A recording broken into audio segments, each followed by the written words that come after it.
hey, you know what? While we're talking about people's health, how about you stop removing posts critical of fat pride? How about that? There we go.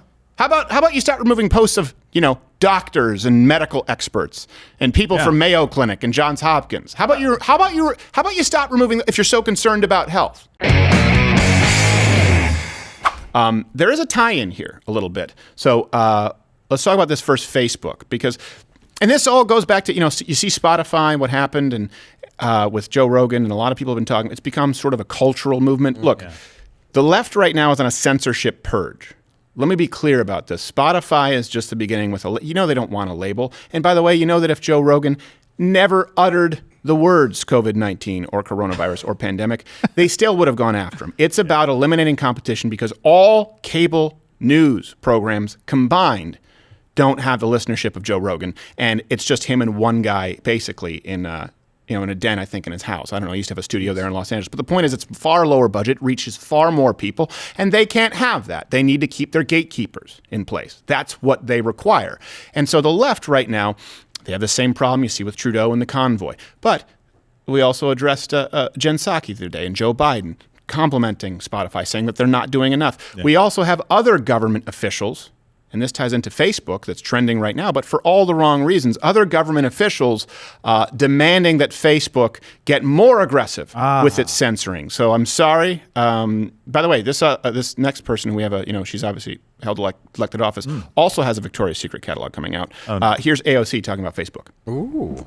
There are some things that the United States provide that are welcome. There's also things that we want the United States to stop exporting. And one of those things is disinformation. And disinformation through US-founded companies like Facebook that have absolutely slowed and frankly sabotaged the global effort to fight against the coronavirus. Man, she hit all the liberal words there. Just like if you were playing a word game, what's the over-under on her saying global, on her saying misinformation, right? Yeah. Think about this. She's saying we need a global government cabal, if you will, to determine what is permissible and what is impermissible. Now, I have a problem with Facebook, and I'll get to that in a second because we've actually been throttled on Facebook. Different way, we actually baked code into our page so that we could not become a show page. We've been censored nonstop on Facebook, and when people say it's not censorship unless it's government, well, really? Is it not considered government anymore when they say, oh, yeah, we are removing information on Facebook that is misinformation? Who's telling you it's misinformation? The government. The government's telling us, and we do what the government asks. They are just an arm. They're a bully pulpit for the government. So let me give you a couple of other examples of people tweeting this out. This is trending right now on Twitter. I don't know if it's trending on Facebook. I haven't checked Facebook in a long time. Delete Facebook is trending. Love that. Writer for The Atlantic, Molly Zhang Fast, tweeted, Facebook doesn't need to be the toxic echo chamber it's become if Facebook contact managers cared. They would cut down on anti-vaccine content and various other lies, like Joe Rogan interviewing the creator of the mRNA vaccine. Yeah. Doctors, Real, honest-to-God doctors. Not PhDs in philosophy, right. So they don't count. If you were on a plane, and someone was choking, you say, do we have a doctor? And someone would pop up, like a Peter McCullough, like, not you. Does anyone have a doctor in humanities? Wearing Beats by Dre. Huh? Yes. Doctor? Author and PhD from Harvard. And they're like, no, you don't. Right. And he's like, no, I do, though. What? Were you published?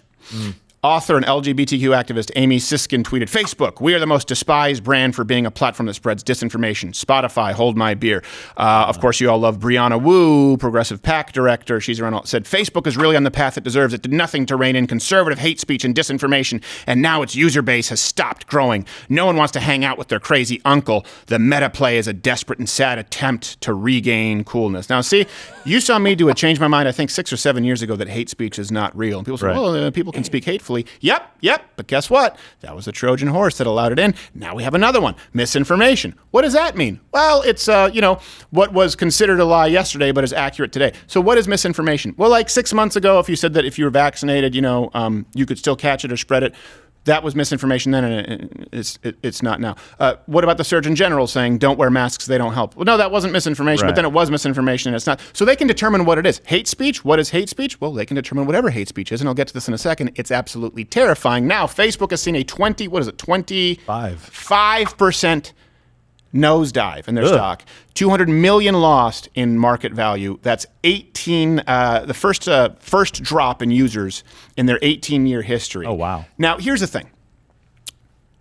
they're bitching about misinformation, and what they're saying is, one side is saying, hey, we have a problem with Facebook, right? Us, here, people on the right, saying we have a problem with Facebook because they're eliminating voices. They're eliminating voices from the pool. And keep in mind, these people are bitching about an echo chamber. Yeah, exactly. Bitching about an echo chamber. Let's remove Joe Rogan. Let's remove Steven Crowder. Doctors. Let's remove James O'Keefe. Let's remove doctors. What has Facebook done? Well, right now, they just removed, actually, the Convoy to D.C. group.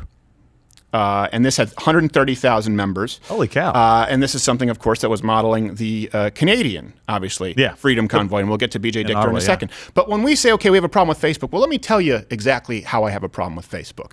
And the left just says they need to do more.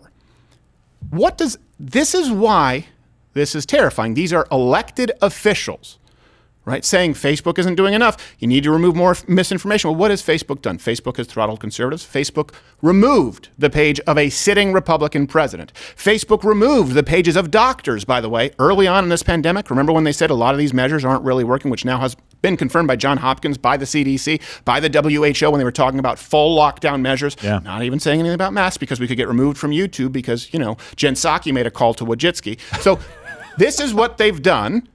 And, by the way, they're already labeling anything that is critical of Lord Fauci, anything that is critical of, let's say, mRNA vaccines, anything that is critical of the idea that we should have mass lockdowns. It's already being labeled misinformation. If you're watching this on YouTube, you probably have a warning label there. If you're watching a clip on Facebook, if we're still allowed to upload there, we're occasionally allowed, you're definitely seeing warning labels. So we have warning labels, we have conservative voices entirely banned, we have built-in throttling of pages. James O'Keefe's investigative journalism gets removed, even though it is fully in line with single-party consent laws. They don't abide by the laws of the states.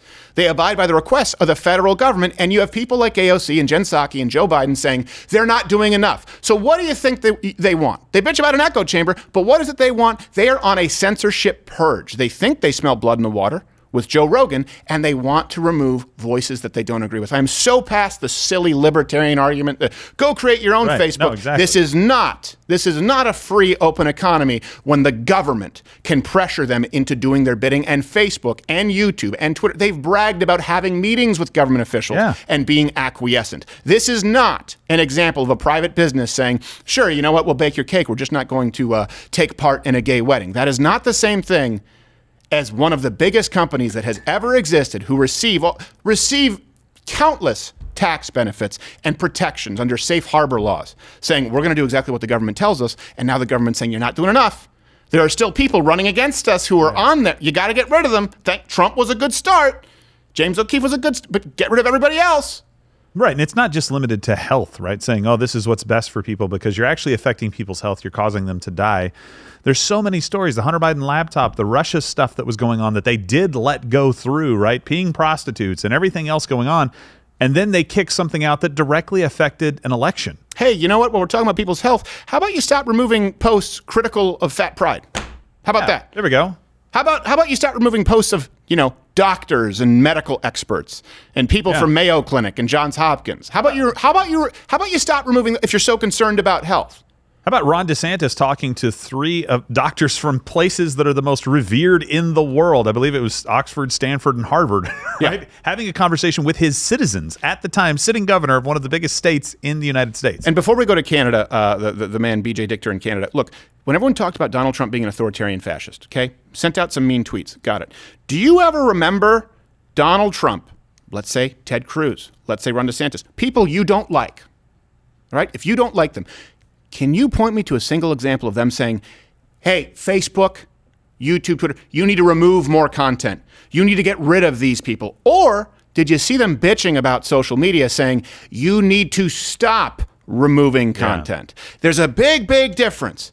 Look, the authoritarian regime is not the one that says, hey, people should have the right to more guns. Hey, people should keep more of their paycheck. Hey, people should be allowed to speak freely on all social platforms. You're going to say that's authoritarian and that's fascist, but not the government that wants to take away your right to self-preservation, to self-defense, and your right to speak freely, even if you're a qualified doctor? Listen, this is just the wordplay that goes on, the word fascist, authoritarian. It's never been the guy who says, take all the guns.